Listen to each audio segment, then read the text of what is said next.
ಅವರೆಲ್ಲ ಇದೇ ಮೊದಲ ಬಾರಿಗೆ ಎಟಿಎಂಗಳಿಗೆ ಹಣ ಹಾಕುವ ಕೆಲಸಕ್ಕೆ ಸೇರಿಕೊಂಡಿದ್ರು.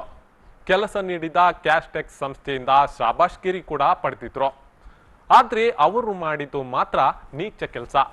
ಅನ್ನ ನೀಡಿದ ಕಂಪನಿಗೆ ನೀಟಾಗಿ ಪಂಗನಾಮ ಹಾಕಿದ್ದಾರೆ.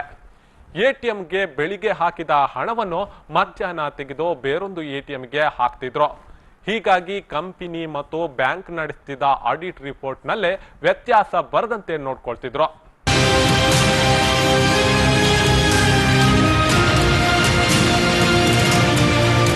ಕ್ಯಾಶ್ಟೆಕ್ ಸಂಸ್ಥೆಯ ಮಂಗಳೂರು ಬ್ರಾಂಚ್ನ ಮ್ಯಾನೇಜರ್ ಆಗಿರುವ ಪ್ರದೀಪ್ ಲೂಟಿ ಪ್ರಕರಣದ ಪ್ರಮುಖ ಆರೋಪಿ. ಕಂಪನಿಯಲ್ಲಿ ನಡೆದಿರುವ ಅವ್ಯವಹಾರದ ಇಂಚಿಂಚು ಕೂಡ ಇದೇ ಪ್ರದೀಪ್ನಿಗೆ ಗೊತ್ತಿಲ್ಲದೆ ಇರೋದಕ್ಕೆ ಸಾಧ್ಯನೇ ಇಲ್ಲ. ಯಾಕಂದ್ರೆ ಯಾವುದೇ ಎಟಿಎಂಗಳಿಗೆ ಹಣ ಹಾಕೋದಾಗ್ಲಿ ಹಣ ತೆಗೆಯೋದಾಗ್ಲಿ ಅದು ಕಸ್ಟೋಡಿಯನ್ ಹಾಗೂ ಬ್ರಾಂಚ್ ಮ್ಯಾನೇಜರ್ಗೆ ಮಾತ್ರನೇ ಸಾಧ್ಯ. ಯಾಕಂದ್ರೆ ಎಟಿಎಂ ಪಾಸ್ವರ್ಡ್ ಬೇರಾರ ಬಳಿಯೂ ಇರೋದಿಲ್ಲ. ಕಂಪನಿಯ ಹೆಸರಿನಲ್ಲಿ ಬರೋಬ್ಬರಿ 4 ಕೋಟಿ ರೂಪಾಯಿಗೂ ಅಧಿಕ ಹಣ ಅವ್ಯವಹಾರವಾಗಿದೆ ಅನ್ನೋದು ಪ್ರದೀಪ್ಗೆ ಗೊತ್ತಿದೆ. ತನಗೆ ತನ್ನ ಜೊತೆ ಕೆಲಸ ಮಾಡ್ತಿದ್ದವ್ರಿಗೆ ಅದ್ಯಾವಾಗೆಲ್ಲ ಹಣ ಬೇಕೋ ಆವಾಗೆಲ್ಲ ಇದೇ ಪ್ರದೀಪನೇ ಹಣ ತೆಗೆದುಕೊಡ್ತಿದ್ನಂತೆ. ಕಂಪನಿ ಪ್ರತಿ 6 ತಿಂಗಳಿಗೊಮ್ಮೆ ಆಡಿಟ್ ಮಾಡುತ್ತೆ ಅಂತ ಗೊತ್ತಾಗುತ್ತೋ ಆವಾಗ್ಲಂತೂ ಪ್ರದೀಪ್ ಅಲರ್ಟ್ ಆಗಿರ್ತಿದ್ದ. ಒಂದು ಎಟಿಎಂನಲ್ಲಿ ಆಡಿಟ್ ನಡೆಯುತ್ತೆ ಅನ್ನೋದು ತಿಳಿತಾ ಇದ್ದಂತೆಯೇ ಬೇರೊಂದು ಎಟಿಎಂನ ಹಣವನ್ನ ತಂದು ಆ ಎಟಿಎಂಗೆ ತುಂಬಿಸಿ ಬಿಡ್ತಿದ್ದ. ये इंसिडेंट हमको जब पता चला, जब हम बॉम्बे से मैंगलोर जब आए, जब ऑडिट किया हमने सारे एटीएम्स का, तो at that point of time हम लोग को पता चला कि 4,13,57,500 का ये शॉर्टेज, पर्टिकुलर 19 एटीएम से ये शॉर्टेज आया. तो इसके अंदर हम लोग को मतलब हमने इसका एफआईआर भी किया है. तो मेन एक्यूज में जो हमारे जो मतलब स्टाफ थे, मैनेजर मिस्टर प्रदीप कुमार, उसके साथ बाकी के जो कस्टडियंस, ये सब लोग मिल के मतलब ये सारा जो ये शॉर्टेजेस पूरा लोग ने लाया है. तो एफआईआर हम लोग ने 9 जून को पांडेश्वर पुलिस स्टेशन में दिया है. तो हम लोग सपोर्ट हम लोग को यही चाहिए. ಇದರಿಂದಾಗಿಯೇ ಪ್ರತಿ ಬಾರಿಯೂ ಆಡಿಟ್ ನಡೆದಾಗಲೂ ಯಾವುದೇ ರೀತಿಯಲ್ಲೂ ಕಂಪನಿಗೆ ಸಿಬ್ಬಂದಿಗಳ ಮೇಲೆ ಅನುಮಾನ ಮೂಡಿರಲೇ ಇಲ್ಲ.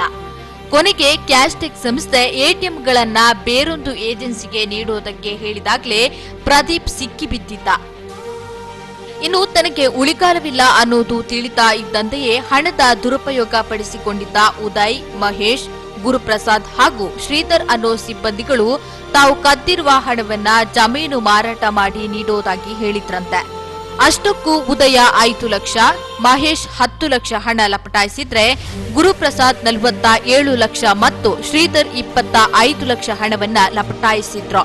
ಶ್ರೀಧರ್ ಅನ್ನೋ ಸಿಬ್ಬಂದಿ ಕೆಲಸ ಬಿಡುವ ವೇಳೆಯಲ್ಲಿ 25 ಲಕ್ಷವನ್ನ ನೀಡಿ ಹೋಗಿದ್ದ. ಆದ್ರೆ ಗುರುಪ್ರಸಾದ್ ಮತ್ತು ಮಹೇಶ್ ಮ್ಯಾನೇಜರ್ ಪ್ರದೀಪ್ಗೆ ಹೇಳದೆಯೇ ಕೆಲಸ ಬಿಟ್ಟು ಹೋಗಿದ್ರು. ಕಂಪನಿ ನೀವು ಮಾಡಿರೋ ತಪ್ಪನ್ನ ಒಪ್ಪಿಕೊಂಡು ಹಣವನ್ನ ಹಿಂದಿರುಗಿಸಿ ಅಂದಾಗ ಅವರೆಲ್ಲ ಒಬ್ಬರ ಮೇಲೊಬ್ಬರು ಬೊಟ್ಟು ಮಾಡುವುದಕ್ಕೆ ಶುರು ಮಾಡಿದ್ರು. ಕೊನೆಗೆ ಕ್ಯಾಶ್ಟೆಕ್ ಸಂಸ್ಥೆ ದಾರಿ ಕಾಣದೆ ಮಂಗಳೂರಿನ ಪಾಂಡೇಶ್ವರ ಠಾಣೆಯ ಪೊಲೀಸರಿಗೆ ದೂರು ಕೊಟ್ಟಿದ್ದಾರೆ. ಆದ್ರೆ ಪೊಲೀಸರಿಗೆ ದೂರು ಕೊಟ್ಟು ತಿಂಗಳು ಕಳೆದ್ರೂ ಆರೋಪಿಗಳ ಬಂಧನವಾಗಿಲ್ಲ. ಇದು ಎಫ್ಐಆರ್ ಆಗಿ 1 ತಿಂಗಳಾದ ನಂತರ ಕೂಡ ಒಬ್ಬರನ್ನು ಆರೋಪಿಗಳನ್ನ ಬಂಧಿಸೋದಿಕ್ಕೆ ಏನಕ್ಕಾಗಿಲ್ಲ ಅಂತಂದರೆ ಇದು ಪೊಲೀಸರ ಫೇಲ್ಯೂರ್ ಅಲ್ಲ, ಪೊಲೀಸ್ ಸಿಸ್ಟಮ್ನ failure.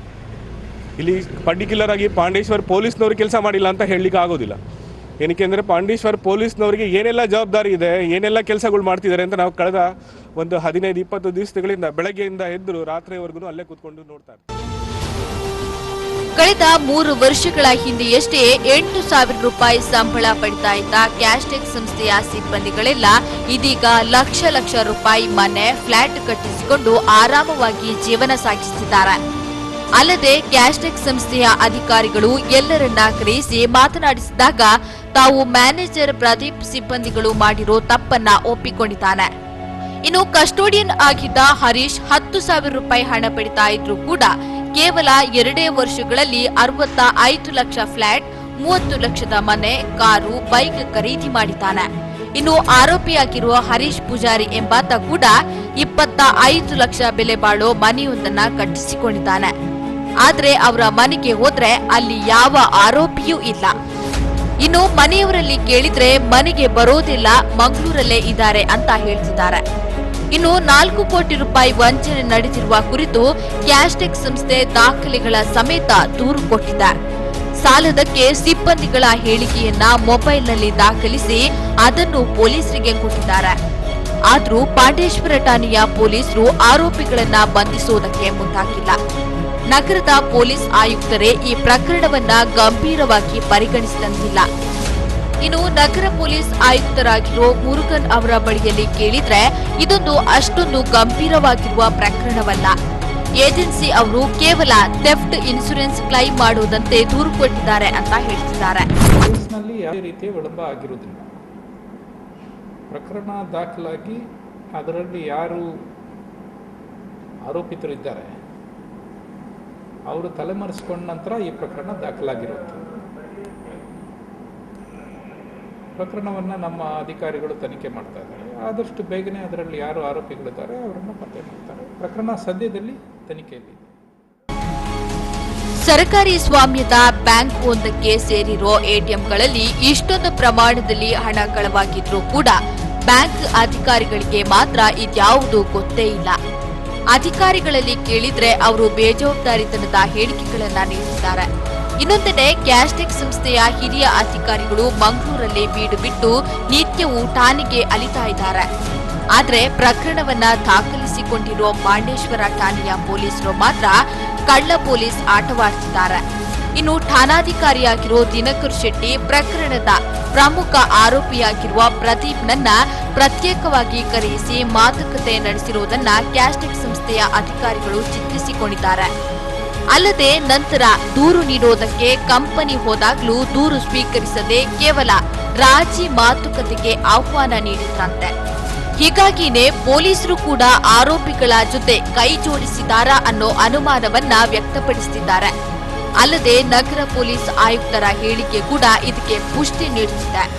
Over a period of time ಇವನು ಹಾಕ್ತಾನೆ ಹೋಗಿದ್ದಾನೆ. 5 ಲಕ್ಷ ಕಿಸೆಯಲ್ಲಿ ಹೋಗ್ತಾ ಇದೆ. This has happened over years. ಇರ್ಬೋದು. ನಾವು unless we catch hold of that person it will not come to.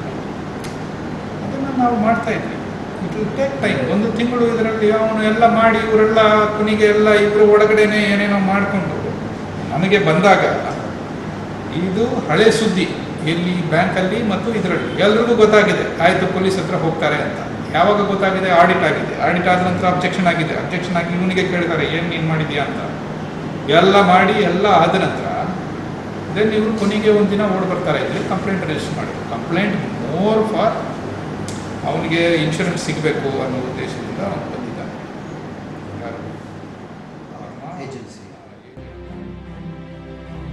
SBI bank ತನ್ನ ಎಟಿಎಂನಲ್ಲಿ ಇಷ್ಟೊಂದು ಪ್ರಮಾಣದ ಅವ್ಯವಹಾರವಾಗಿದ್ರೂ ಸುಮ್ಮನೆ ಕುಳಿತುಕೊಂಡಿದೆ. ಕ್ಯಾಶ್ಟೆಕ್ ಸಂಸ್ಥೆ ತನ್ನಲ್ಲಾಗಿರೋ ಅವ್ಯವಹಾರದ ಮೊತ್ತವನ್ನ ಕಲೆ ಹಾಕಿದೆ. ಆದ್ರೆ ನಿಜವಾದ ಆರೋಪಿಗಳಾರು ಅನ್ನೋದನ್ನ ಪತ್ತೆ ಹಚ್ಚುವುದಕ್ಕೆ ಸಾಧ್ಯವಾಗಿಲ್ಲ. ಹೀಗಾಗಿ ಕಂಪನಿಯಲ್ಲಿ ಕೆಲಸ ಮಾಡ್ತಾ ಇದ್ದ 19 ಮಂದಿಯ ವಿರುದ್ಧವೂ ಪೊಲೀಸರಿಗೆ ದೂರು ನೀಡಿದೆ. ಆದ್ರೀಗ ತಾನು ಕರಾವಳಿಯಲ್ಲಿ ಏಜೆನ್ಸಿ ಪಡೆದ ತಪ್ಪಿಗೆ 4 ಕೋಟಿ ರೂಪಾಯಿಯನ್ನ ಸಂಸ್ಥೆ ಬ್ಯಾಂಕಿಗೆ ಪಾವತಿಸಬೇಕಾಗಿದೆ. ಆದ್ರೆ ನ್ಯಾಯ ಒದಗಿಸಬೇಕಾಗಿರೋ ಪೊಲೀಸರು ಯಾಕಿಷ್ಟು ನಿರ್ಲಕ್ಷ್ಯವನ್ನ ವಹಿಸ್ತಾ ಇದ್ದಾರೆ ಅನ್ನೋದು ಅನುಮಾನಗಳನ್ನ ಹುಟ್ಟುಹಾಕಿದೆ.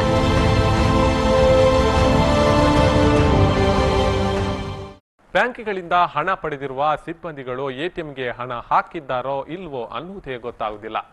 ಅದೇ ಇಷ್ಟೊಂದು ದೊಡ್ಡ ಪ್ರಮಾಣದ ಅವ್ಯವಹಾರ ನಡೆಯುವುದಕ್ಕೆ ಕಾರಣವಾಗಿದೆ. ಇನ್ನು ಕ್ಯಾಶ್ಟೆಕ್ ಸಂಸ್ಥೆ ಕೂಡ ಸಿಬ್ಬಂದಿಗಳನ್ನು ನಂಬಿದ ತಪ್ಪಿಗೆ ದೊಡ್ಡ ಮಟ್ಟಿನ ಬೆಲೆ ತರಬೇಕಾಗಿದೆ. 2 ವರ್ಷಗಳ ತರುವಾಯ ಡೆಬಿಟ್ ಕಾರ್ಡ್ಗಳು ಇಲ್ಲದೆ 4 ಕೋಟಿಗೂ ಅಧಿಕ ಹಣವನ್ನು ಸಿಬ್ಬಂದಿಗಳೇ ದೋಚಿರುವುದು ಬಯಲಾಗಿದೆ. ಅಷ್ಟಕ್ಕೂ ಬ್ಯಾಂಕ್ಗಳು, ಎಟಿಎಂಗಳು, ಏಜೆನ್ಸಿ ಪಡೆದಿರುವ ಕಂಪನಿಗಳು, ಸಿಬ್ಬಂದಿಗಳು ಅದೆಷ್ಟು ಹಣ ನುಂಗಿದ್ದಾರೋ ಆ ದೇವರೇ ಬಲ್ಲ. ಇನ್ನಾದರೂ ಪೊಲೀಸರು ಈ ಪ್ರಕರಣವನ್ನು ಗಂಭೀರವಾಗಿ ಪರಿಗಣಿಸಿ ತಪ್ಪಿತಸ್ಥರಿಗೆ ಶಿಕ್ಷೆ ಕೊಡಬೇಕಾಗಿದೆ.